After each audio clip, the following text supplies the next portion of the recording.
You are listening to an American Free Press podcast. Joining me on the line is Michael Givens, the Commander-in-Chief of the Sons of Confederate Veterans, SCV. Michael, thanks for joining us today. It's such a pleasure to be here, Dave. How are you? Good, thanks.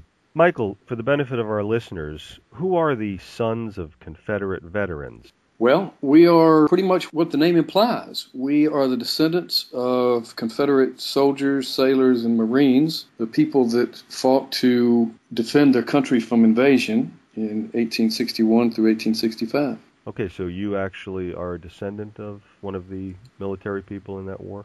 Yes, as a matter of fact, when I started doing my research on it, because I've grown up knowing about my Confederate ancestors, but not knowing all of them and who they all were and what they all did, I found that I had about 75 ancestors that fought in the Confederacy.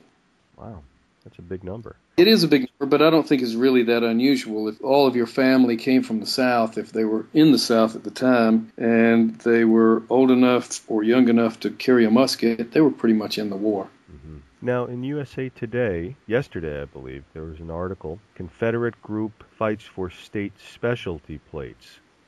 Now, I didn't know anything about this, but reading the article I found out that these type of plates, these vanity plates, are already offered in 9 states, and it says 9 southern states, Alabama, Georgia, Maryland, Louisiana, Mississippi, North Carolina, South Carolina, Tennessee, and Virginia. But the Sons of Confederate Veterans are trying to get these plates in Florida, Kentucky, and Texas. Is there a problem with getting these plates in those states?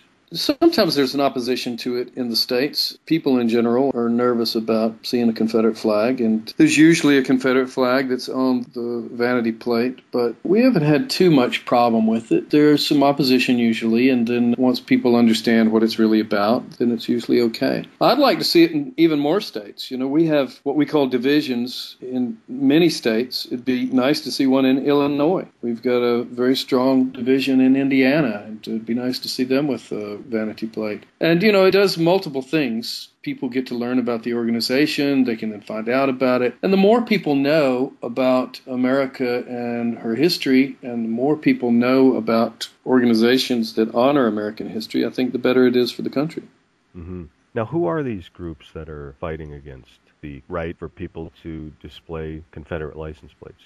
Well, usually the people that are fighting against the idea of it are people that are just misinformed about history. And sometimes it's just regular people that just don't know better. And then sometimes it's groups who actually make their living. They subsist off of controversy. And if they don't have a boogeyman to go after, then they don't have any way to raise money. So they like to point fingers at other people that aren't like them or don't believe like them or have different ideas in order to say that there's bad people and that these bad people need to be stopped. And so other people need to send them money. And there's a number of groups out there that do that. They actually make a living by doing this. Mm-hmm. Now, in the article, they mentioned one group, I guess it was the NAACP. Any other groups that listeners would recognize? It's hard to say. I mean, there's people that have come out against events that the Sons of Confederate Veterans have done. Like, for instance, Al Sharpton's organization came out strongly against something that we did last year when we held a gala reenactment of the signing of the Ordinance of Secession. And Mr. Al Sharpton was on television espousing that we were celebrating slavery and celebrating treason, which certainly is not true in any sense of the word. And I personally wrote him a letter and sent it to his office in New York, and then went public with the letter so that people would know that we had sent him this letter. And in the letter I said that, first of all, I set the story straight that we were not celebrating treason, and I explained why it was not treason. And then I invited him to please sit down with me and let's discuss our differences and our commonalities and see if we can't come together and stop name-calling and actually come together and do something good for our country instead of this silly bickering.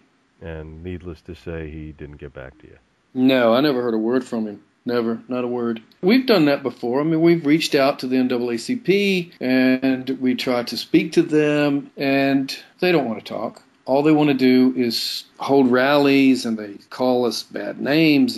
It doesn't make sense. I mean, why people won't just sit down and talk, I don't know. I really don't know. And part of the problem started with the NAACP back in the 80s when they passed a resolution at their convention that said that basically their raison d'etre was to destroy all things Confederate. That meant to change any street name, take away any public monument or any showing of a Confederate flag. And for some reason, this is what they want to focus on. In South Carolina, where I live, the NAACP still has a boycott against the state because there's a Confederate flag at the State House grounds. Well, 27,000 South Carolinians lost their lives defending themselves from an invasion, and they fought underneath that flag. So it's just a memorial to the men who died defending the state. And instead, they want to say that it's a symbol of slavery, which it certainly is not to us. And if they want to choose that, I mean, if they want to say the number 6 is the symbol of slavery, do we take it out of the number system? I suspect not. But I don't know. Maybe some people would suggest we do.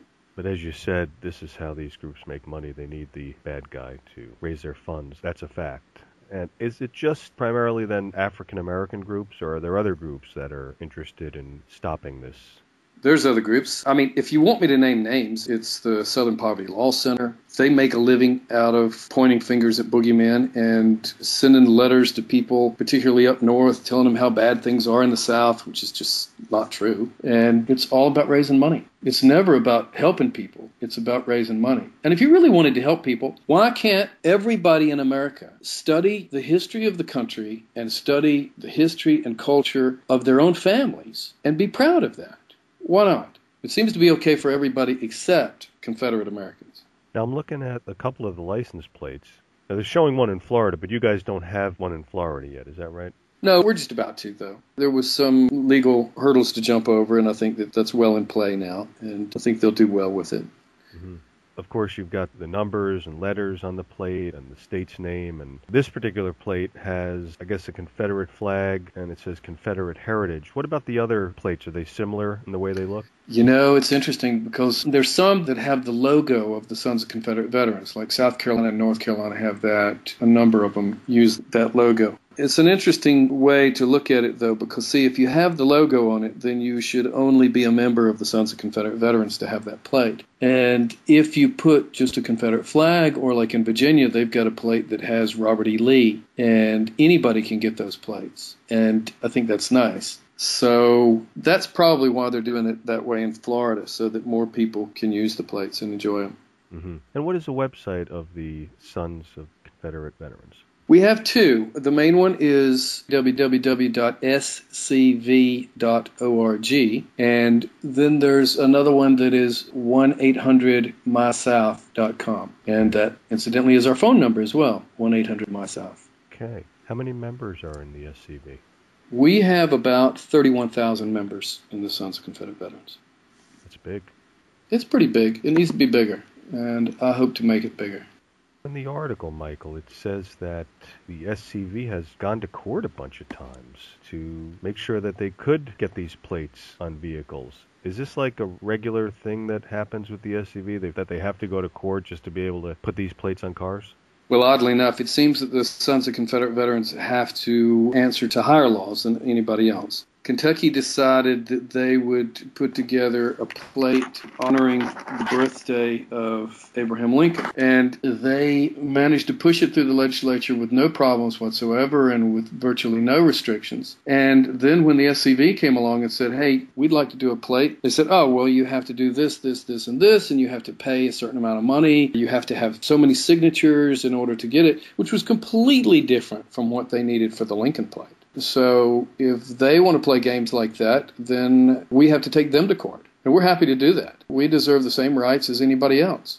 So would you consider this entire issue a First Amendment issue? Absolutely, 100%. Freedom of speech. We use that as our arguments in court all the time. I mean, that seems to be what we have to rely on. In South Carolina, there was a girl in a small school close to Florence, South Carolina, that went to school wearing a T-shirt that on the back had a picture of a little puppy dog that was wearing a little bandana with a Confederate flag on it, and she was kicked out of school for it.